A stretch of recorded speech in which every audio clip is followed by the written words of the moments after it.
So, mate, what we've got this week, basically, as all degenerate punters like ourselves know, we love and Supercoach for that matter, edge defences, the weak edge, the strong edges on percentages and all that sort of gear. So, mate, just a few of the better matchups to have a look at this weekend.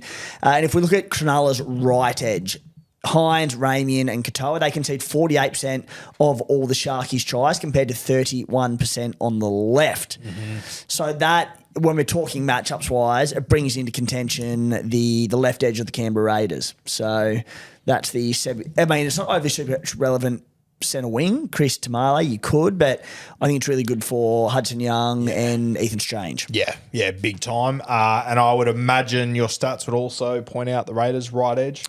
Yes. So it's arguably matchup of the weekend. Yeah.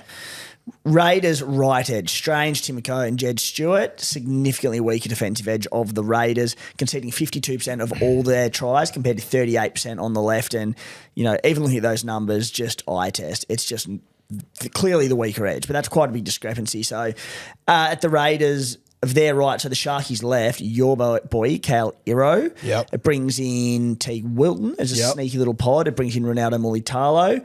And if you wanted to get real funky, in a tricky position, Braden Trindle off the back of an absolute stormer. Yeah, he was I like it. Awesome last week. So, mate, on that left edge, and we'll get to a team shortly, but a few genuine options. Who sort of catches your eye? And I suppose the big one that I've sort of been grappling with my team is I'm sort of thinking that little left edge Sharkies pod, Mulitalo or Iro. Who do you like? I had Mulitalo originally. He's in my side. I'll tell you the other one that I don't know, and I'm keen to get your thoughts. Maybe I'm out thinking the room. Tell me to shut the fuck up if so. Will Kennedy doesn't really play down the left edge. I just wonder if they are going to go heavy at that Raiders right edge. I think they should. I wonder if you start seeing Nicho Hines play out the back and sweep a little bit. Yep.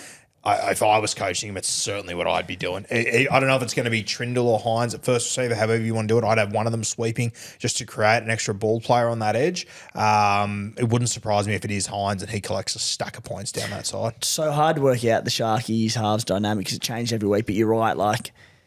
It could be Nicho going across and playing first receiver and Trindle sweeping, or it could be Trindle hitting Nicho. The way they do it and manage to make it work without stepping on each other's toes is mesmerising. Yeah, when they're on, it's incredible, and I think they will be up and about. I think there's, I've said it for the last few weeks, they're playing with house money, the Sharkies. Yeah. It's perfect for them. Teague Wilton interest you at all on that edge?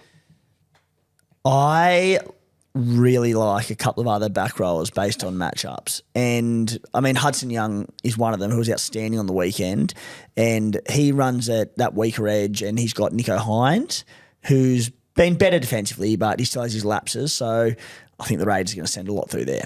I'll tell you, I don't know if you got any stats to back this up or anything, but I just think your Raiders coming off a 94-minute game, big minutes for their forwards. I like Blake Brayley sniffing around the ruck in this one. I like both the hookers. Yeah, they're both good, yeah. Because, again, looking point of difference, Brayley's the obvious one, and maybe you don't think too hard about overthink it, but the Raiders forwards, they might be a bit gassed, but they're still getting up for a finals game at home. If the energy from the crowd doesn't lift them, nothing will. We know they're an ultra-fit team as well. Really strong defensively through the middle of the Raiders. So that concerns me for Brayley in terms of any attacking stats. Tommy Starling, again, I can see him having success against the Sharkies middles. Yeah, big watch. I think, obviously, Blake Brayley's going to be the only 80-minute hooker playing this weekend, isn't he? Yeah. Makes him hard to leave out. It does. The way Starling played on the weekend tempts me, but it's 100%. Again, just don't overthink it probably. How are you feeling about your Raiders forwards? Obviously, you got Corey Horsburgh, Tarpanay, who are normally just automatics in Supercoach, big scores coming off a big game like that. It's sudden death footy. They've got no choice but to back the fuck up. But and I think the late season resting in round 27, and then they had a bye in, I think, round 24, that's huge. I think off the back of those, they'll still have some gas in the tank, but I don't know. It scares the shit out of me. 94 minutes in a final of that intensity, even mentally, what that would have taken out of them.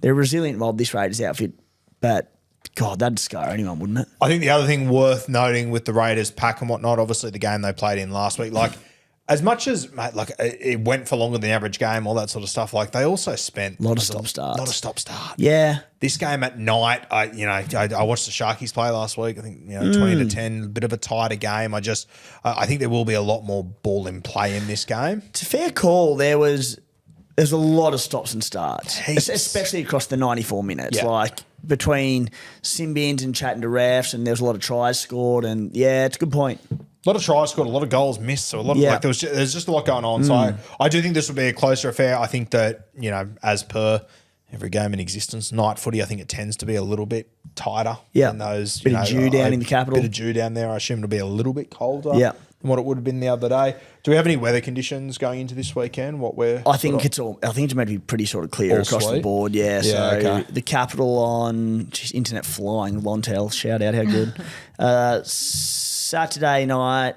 Oh, I mean, it's a shower or 0 to 2 millimetres, but mate, let's not panic about that. It's nothing. Not that I know what that means anyway, but that's good to hear. Mate, and then from the other game, look, Penrith, both edges are basically split in, it's about 44% to 42%.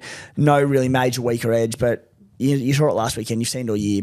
We know where they're going to target, and it's Blaze Talangi. Yeah. He's the weak link in their side defensively. So I think Blaze on the left brings the right edge back right. The doggies into consideration. That's Jacob Preston, who it's a good matchup. The Cougar. Barry Dawson. Yeah, he's had a very good finish to the season, Jacob Preston. And then, mate, lastly, doggies, their regular right edge. Galvin, Crichton, Kiraz concedes 47% of all their tries. When you look at one of the best defensive centres in the game in Stephen Crichton there, you think, wow, surprising. 36% on the left. That is a shout-out to Bronson Sherry, who's outstanding. Sherry comes back in on the left to sort of lock down that edge. And on the right, Critter's probably not playing, so they're going to have a new centre there. It means that the doggies' right edge is going to be relatively vulnerable. Penrith left, that score 51% of all their tries.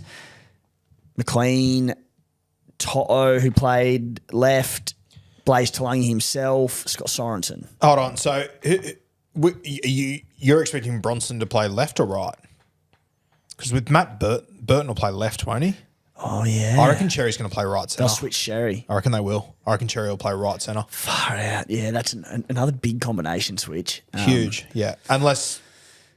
No, I think... Well, yeah, no, that's I don't how think I I've do ever it. not seen Burton play left edge, so Yeah. you're probably and right. Didn't Cherry switch to the right a couple of weeks ago for a game or two? Wasn't there? I thought there was... Maybe With I'm Critter imagining that. Or maybe he was playing... I don't know. I can't remember. But Maybe yes, I'm with making that Burton up. at centre, you might be right. Yeah, I would be reasonably confident that Bronson Cherry's going to play right centre in that game, especially if Burton is going to be at centre. I think they'll go Burton left and Cherry on the right. Burton's a left footer, right? Who?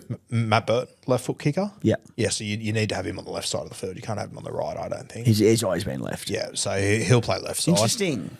Yeah, okay, so, I mean, it gives you opportunities on both edges because Sherry's a gun defender, but it's hard switching edges, especially on short notice. So the Burton edge, that's going to be vulnerable too. I still like Penrith left edge attacking, McLean, Toto. Yeah, I tend to agree.